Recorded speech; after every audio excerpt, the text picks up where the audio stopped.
Want to log out of all devices on Facebook?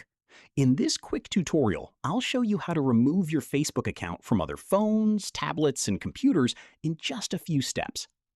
This is really useful if you forgot to log out on another device or think someone else may have access to your account.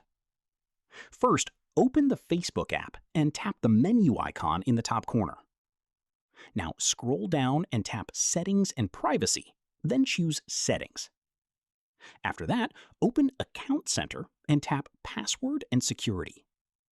Next, scroll down to the Security Check section and tap Where you're logged in.